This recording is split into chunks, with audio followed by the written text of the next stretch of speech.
안녕하세요. 생명의 샘 샘터지기 최도숙입니다. 오늘은 딘 셔만의 모든 그리스도인을 위한 영적 전쟁을 여러분에게 소개합니다. 영적 전쟁이라는 말은 듣는 사람에 따라 다소 거부감을 가질 수 있습니다. 전쟁이라는 단어에서 공포, 두려움, 폭력 등을 연상하기 때문이지요. 하지만 역으로 생각해 보면 그리스도인에게 신앙은 영적 전쟁이라고 표현할 만큼 매우 진지하고 긴박한 성질의 것입니다. 영적 전쟁이란 그리스도인이 성령께서 주관하시는 바른 생각과 바른 태도를 갖는 것이기도 합니다. 저자는 체험을 통한 개인의 영적 지식을 검증하고 그리스도인이라면 누구나 할 수 있는 영적 전쟁에 대한 균형 잡힌 관점을 제시하고 있습니다. 저자인 딘 셔만을 소개합니다. 딘 셔만은 하와이 코나에 있는 국제 예수전도단 YWAM 열방대학 내 기독교 사역대학 학장입니다. 국제적인 성경 교사로 널리 알려진 그는 1970년대 사역자 대회 이후 국제 예수전도단 학교와 49개 주의 미주 교회 및 전 세계 40여 개의 나라를 다니면서 영적 전쟁에 대해 가르치고 있습니다. 이제 바로 시작하겠습니다. 생사를 건 투쟁. 나는 파푸아 뉴기니의 포트 모레스비에 위치한 우리 집의 맨 마룻바닥에 누워 있었다. 그 해는 1970년이었다. 나는 어떤 응답을 받아야 했으므로 7일 동안 금식하며 기도하고 있었다. 우리 예수전도단 팀은 그곳에서 3개월 동안 머무르면서 말씀을 증거하며 집회를 가졌지만 아무런 열매도 얻지 못했다. 그러던 중에 실제로 나를 괴롭히는 무언가가 있다는 것을 알게 되었다. 그 도시의 교회들은 거듭났다고 말하는 사람들로 차고 넘쳤지만 죄의 사슬에 묶여있는 사람들이 대부분이었다. 소위 크리스천이라고 하는 사람들이 계속해서 주수를 행하고 있었다. 우리가 그것을 대적하여 설교를 했지만 변화는커녕 강팍함이 더해질 뿐이었다. 무언가 잘못돼도 단단히 잘못되었다. 그래서 나는 하나님께 어떤 응답을 구하며 금식하면서 기도하기 시작했던 것이다. 거친 마루 위에 누워 기도하고 있던 어느 날 하나님의 음성이 마음속에 들려왔다. 그분의 응답은 예기치 못했던 전혀 새로운 말씀이었다. 그랬지만 그 말씀은 이제까지 들었던 여느 말씀처럼 분명한 하나님의 말씀이었다. 창세로부터 지금까지 이 도시를 지배해온 어둠의 세력을 이기는 방법이 있다면 그것은 찬양이다. 이 어둠의 세력들은 지금까지 한 번도 도전을 받아본 적이 없다. 나는 어안이 벙벙하여 그냥 누워 있었다. 나는 그곳을 지배하는 영적 세력에 대하여 한 번도 생각한 적이 없었던 것이다.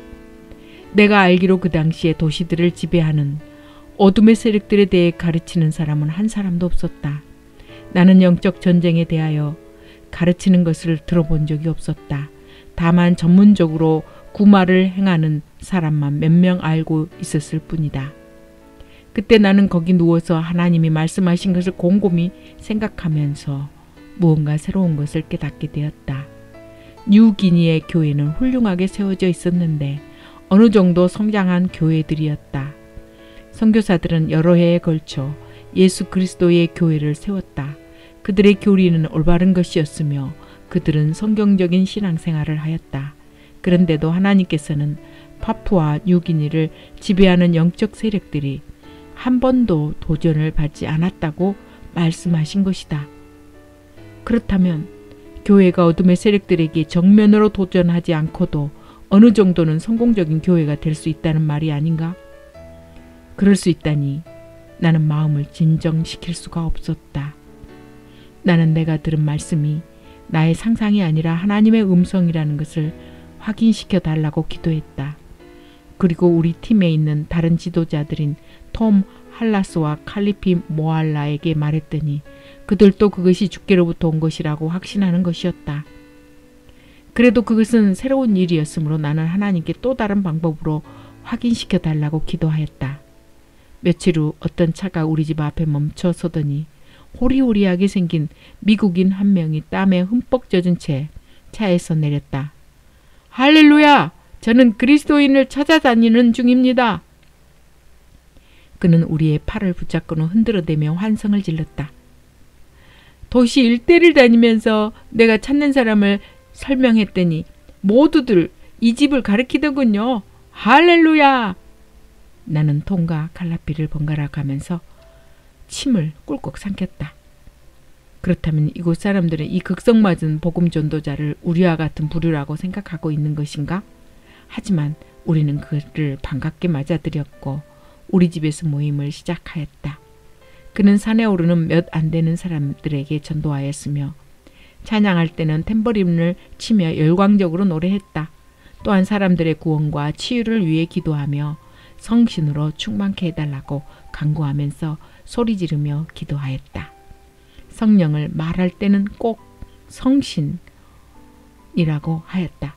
그렇게 유별나게 행동했음에도 불구하고 그를 신뢰할 수 있는 무언가가 있었는데 두 번째 밤 모임 때 있었던 일은 정말로 극적이었다. 그 전도자는 우리 앞에 서서 두 눈을 꼭 감은 채 선지자적인 목소리로 선포했다. 주께서는 찬양이 이 도시를 지배하는 어둠의 세력을 깨트리는 비결이라고 말씀하십니다.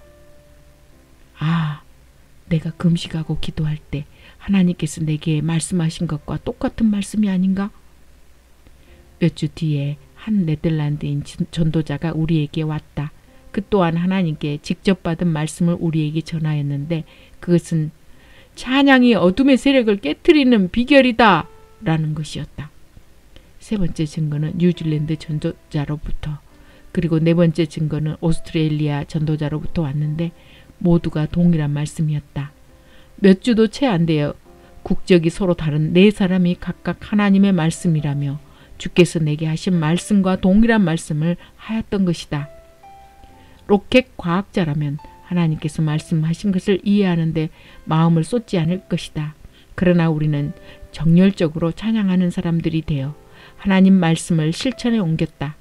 때때로 우리는 자그마한 선교 본부에서 아침 내내 하나님을 찬양하였는데 방을 빙글빙글 돌면서 소리 높여 큰 소리로 찬양하는가 하면 무릎을 꿇거나 일어서서 찬양하기도 하고 고개 숙여 경배하며 찬양하기도 했다. 마침내 변화가 일어나기 시작하였는데 사람들이 구원을 얻고 죄의 굴레에서 벗어나며 성령 충만을 받는 등 놀라운 일이 벌어지기 시작한 것이다. 우리가 복음을 전하러 나갔을 때 변화는 뚜렷하게 나타났다.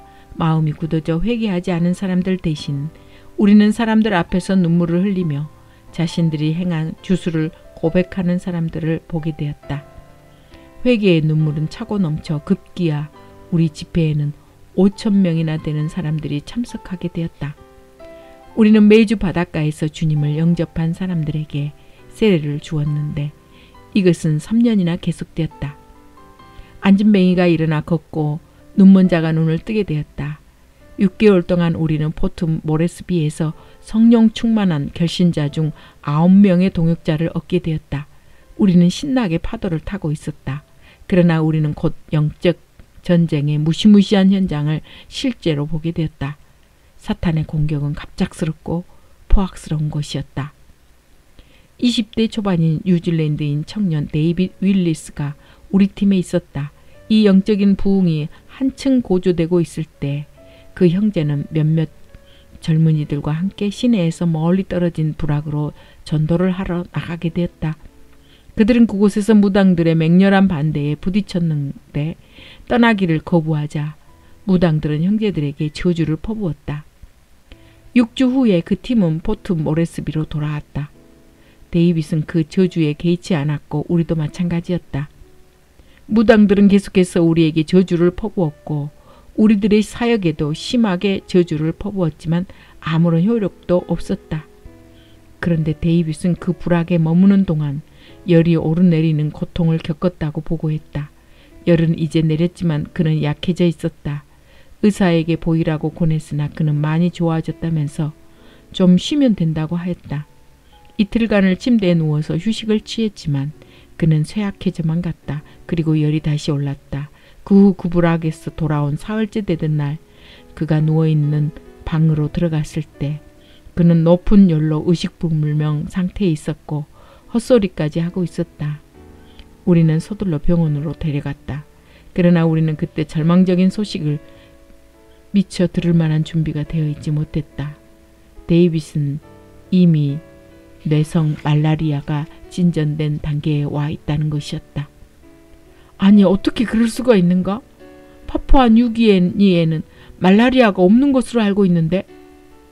라고 반문했다. 그러나 진단은 확실했으며 더 이상 좋아질 수 없다는 것이 확실했다. 의사는 우리에게 치사율이 가장 높은 말라리아라고 알려주었다. 그는 살아날 가망이 거의 없었고 설사 살아난다 해도 뇌가 손상되어 식물인간으로 살아갈 수밖에 없는 상황이었다. 우리 팀은 본부로 돌아와서 온 힘을 다해 철야 금식 기도를 하기 시작했다. 밤새워 기도하는 것은 우리에게 견디기 어려운 투쟁이었다. 거기에는 굉장한 중압감이 있었다. 4시간밖에 기도하지 않았는데도 얼마나 피곤이 몰려왔는지 이루말 알 수 없었다. 기도는 입에서 나와서 가슴 위로 그냥 떨어지는 것만 같았다.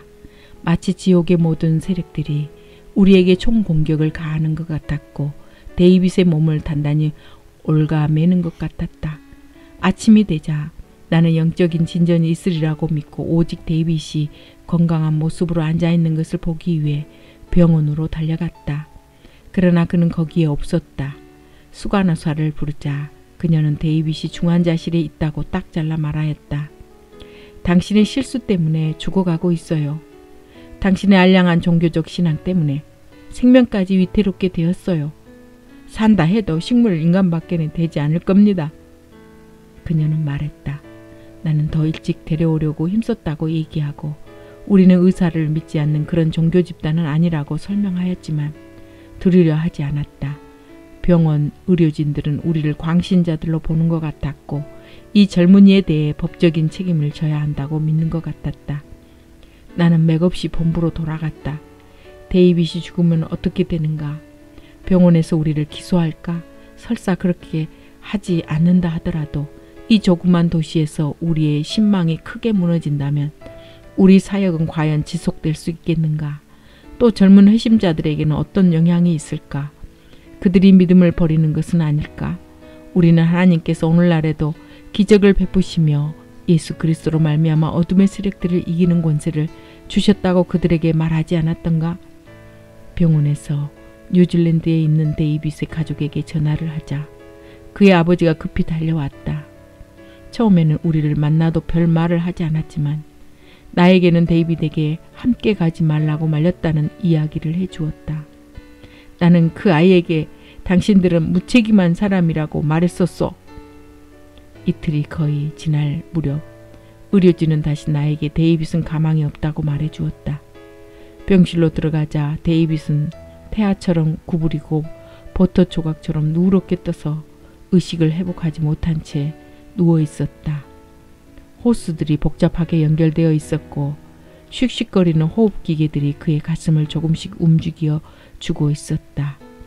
그는 달리 살아있을 방도가 없었던 것이다. 나는 함께 있는 팀원들을 모두 모아놓고 결사적이면서도 나직한 목소리로 하나님께 호소하였다. 그때 나는 어떤 충동을 느껴 침상 옆으로 다가가 무릎을 꿇고 데이빗의 귀에 대고 외쳤다. 너 죽음의 악한 세력아, 예수님의 이름으로 꾸짖는다. 이 사람의 몸에서 물러나라. 그 말을 마치자 그의 입에서 꾸르륵거리는 소리가 크게 들렸는데 그것이 전부였다. 본부로 돌아온 우리는 모두 기도하며 온 밤을 지새웠다. 다음날 아침 병원을 찾은 나는 서둘러 중환자실로 갔는데 데이빗은 일어나 앉아 있었다. 입에는 호흡 호스를 꽂지도 않았고 혈관 주사관들만 남아 있었다. 그의 아버지는 돌아서서 절망적인 얼굴로 나를 쳐다보았다. 데이빗의 눈을 보니 멍한 시선을 하고 있었다. 아침 내내 여기서 그의 이름을 불렀지만 그의 아버지는 지친 듯이 말했다. 아무런 대답도 없었어요. 나는 수간호사를 찾아가 데이빗의 상태가 어떠냐고 물었다. 악화되었어요. 그녀는 확고하게 말했다. 그렇지만 어제는 태아처럼 구부리고 누워 있었잖아요. 나는 반말했다. 그리고 오늘은 산소 호흡수도 없이 일어나 앉아 있고요.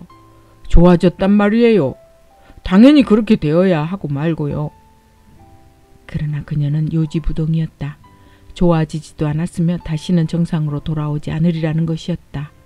이 젊은이에게 일어난 것은 모두 우리의 과실 때문이라고 했다. 내가 병실로 돌아오자 그의 아버지는 나를 두고 나가버렸다. 내가 그의 침상 끝으로 걸어갔을 때 나는 그의 무표정한 시선이 따라오고 있음을 느꼈다. 나는 데이빗, 우리는 너를 위해 기도했는데 예수님께서 승리하셨어. 라고 말했다. 그러자 믿을 수 없는 일이 일어났다. 내 자신이 보고 듣지 않았더라면 믿기 어렸을 것이다. 입을 움직이지도 않고 그저 멍한 시선으로 있던 그의 목소리에서 할렐루야! 라는 말이 흘러나왔다. 나는 거기를 떠나 돌아가서 팀에게 보고했다.